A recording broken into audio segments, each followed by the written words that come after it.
32 son. Easy.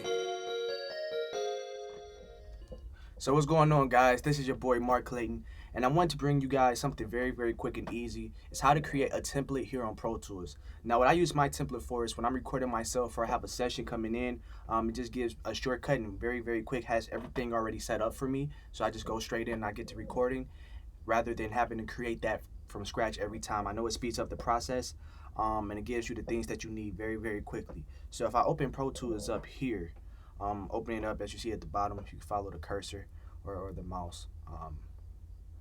When you see here, when I pull it up, I actually already have a template, right? So the template that I use already is called Marc Clayton Temp.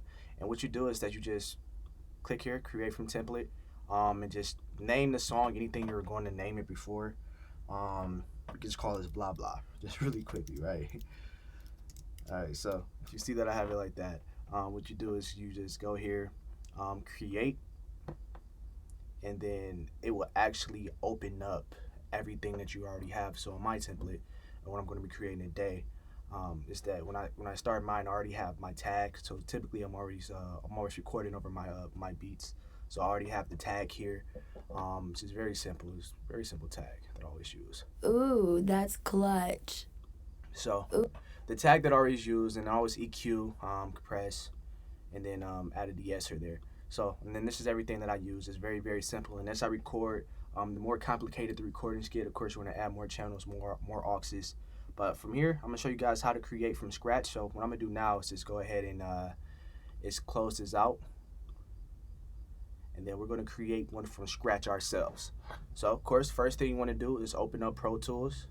Keep it very simple. All right. And then next thing you want to do, we're not going to create from template, but what we can do is just name this as new temp, just from scratch, and then we're just going to press create from here. So once we have this pulled up, the first thing that I always say is always, for real, just to keep it simple, I would say add a master track. Now you can either add a master fader or you can add an auxiliary, the two auxiliaries that you need, or what you're going to actually record over first. But I wanted to set an example is always make sure that you have a master fader. So the first thing we can do here is just go ahead and put a master fader. So you see I went up to track. I'm going to push one for create, master fader, and just press create. So here we have the master fader, and then the previous video that I uploaded is all the things that you need for the master fader.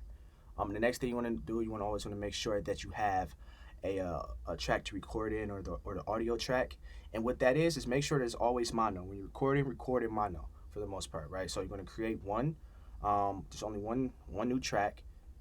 It's going to be an audio track right here, and then you're going to press create. Remember, it's always mono, right? So typically I always stack it a certain way. And then the next thing that I want to do, me per se, I always add two auxiliary tracks. So the auxiliaries are always stereo. We're going to go for two, and then we're going to go for auxiliary input. All right, so then you press create, very simple, and it's going to put them right there. So when you're actually creating this, one thing that's important about auxiliaries are that's where you're typically going to have your delays and your reverb. So to actually have that on your audio track, you want to send those. You want to send an audio track, the signal to those auxiliaries. So what you do is you just go here, just keep it very simple. Put bus 1 or 2 stereo, and then you're gonna put bus 3 or 4. So for one of the auxiliary tracks, go here for go right where it says no input, go to bus, and you go to 1 or 2, and that's accepting the signal that's been sent from here. The same here for this one. You go to bus for where the signal, the input is going to come from. You're going to go for 3 or 4 stereo. Now, typically, what I always do is for auxiliary 1, I always put a reverb. And reverb I go stock plugins is deverb. Now from here, you just play with it however you want to. I keep it very simple. Typically, I either go for the medium hall or anywhere like that. But then you always want to turn the signal down to keep it from being too overbearing. But if you want to make sure that you put everything into name and make sure you have it memorized, always go here, double click on where it says auxiliary 1. We're just going to call this reverb. Okay.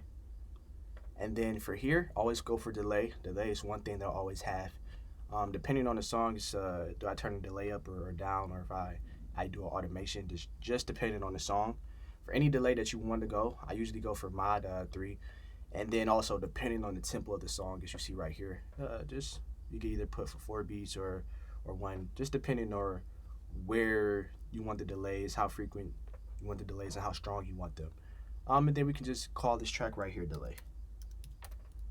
Very, very simple. And then from there, that's how you set up everything. But when you're going into more detail, of course, what I'll always do is I'll always put an EQ here. Always put an EQ here. And then when you're going here, the next thing you probably want to do is put a compressor. It's easy. And then de-esser de-esser is very, very important for when you're doing audio recording, to take all of the T's and the S's out. I know I have a pop filter here, but the pop filter doesn't always collect those sounds as you want them. So you want to put a de-esser in here. And where Pro Tools is simple, the DYN3 de-esser for mono is always helpful. And then a very, very key thing that I use is actually a plugin from a company called SoftTube, is I always add a little bit of saturation on the low end. Saturation for me always helps with the creating presence on the song. So I'll go in a little bit more detail about how I actually record vocals later, but that's just something that I put here on the audio track. Not necessarily something everybody does, but that's something I always focus on. And then just depending, I always just go ahead and put auto-tune on here. Now I don't always use auto-tune the same way, so that's always it's always depending on what I have going on in the actual song. But typically the auto-tune is going to be there as well. And then, as you know before, we typically add here on a master fader, it's the EQ. And then we go ahead and put compressor. Now always bypass the compressor, because if you don't necessarily, each song the compression is a little bit different. And if you have it on, it's actually going to impact sometimes the way it plays back. Then the stereo width. Depending on the song, the stereo width is always changing, so you might want to bypass that as well, just depending. And then of course the maximum, as I mentioned in the last video, that I always have. And with that, that's as simple as it gets. You can have for just a template that you're going to use to record. And then just to save the template, it's very, very easy. You go to File, and then you go to Save as Template. Call it anything you want. And you know, the business that I have is 32 sounds, so I created a category in the actual thing. So let's call this one I guess new template as well. I'll just erase that, new temp 1.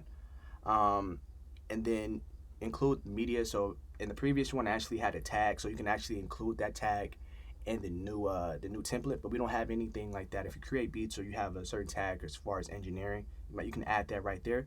But we simply just press OK, and then from there we can actually just exit out. Let me go ahead and save. We don't even have to save this, so we can just press those save, so you can just see everything pull right back up. But when you go here, open up Pro Tools one more time.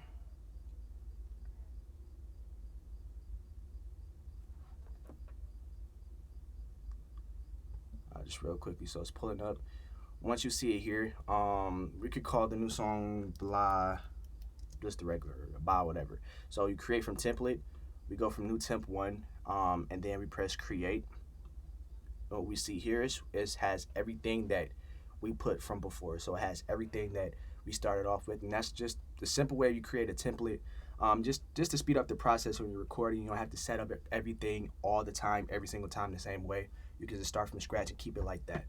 Now, I appreciate you guys for checking out the video. Make sure you like and subscribe. I definitely have some more content coming down the line, and I appreciate you guys for taking the time to check this out. I've been broke, down and out for real, dog. Watch for the snakes, cause they be out for real, dog. They saying lies for real, dog. They don't ride for real, dog. They be in the house for real, dog. Running 8 miles for real, dog. I move along, but it's never safe. Strapped in, baby, just in case. Know these bitches tryna rot you away. Spend it with me if you down for me. All these other